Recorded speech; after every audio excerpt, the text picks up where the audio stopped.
Indian Railways will start issuing limited waiting list tickets for different classes for special trains which were being introduced with effect from 12th May.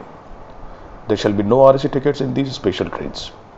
The changes shall be made applicable from the trains starting with effect from 22nd May, and booking for the same will continue or commence with effect from 15th May onwards. Indian Railways has decided that there shall be no RAC in special trains restored with effect from 12th May. Also, it has been decided that the waiting list tickets shall be issued subject to maximum limits for various classes, such as for first AC it is kept as 20, for executive class it is kept as 20, for second AC it is 50, for third AC it is 100, and for AC chair car it is 100. The waiting list for the chair car is applicable only if the train with the chair class or chair car is introduced in future.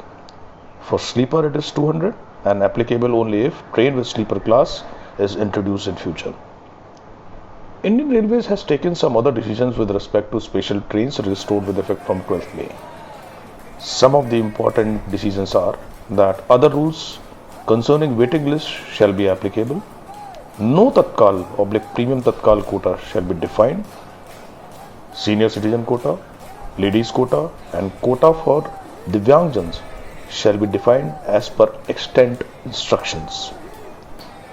The refund rules, that is cancellation up to 24 hours with refund of 50% of fare, and NIL refund within 24 hours of train departure shall be discontinued, and extent refund rules, that is railway cancellation and refund rule 2015 shall be made applicable.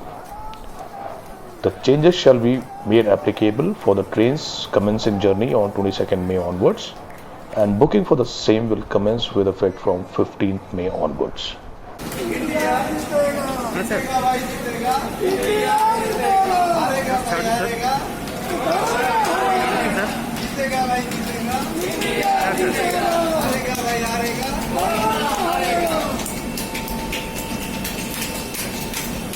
Okay.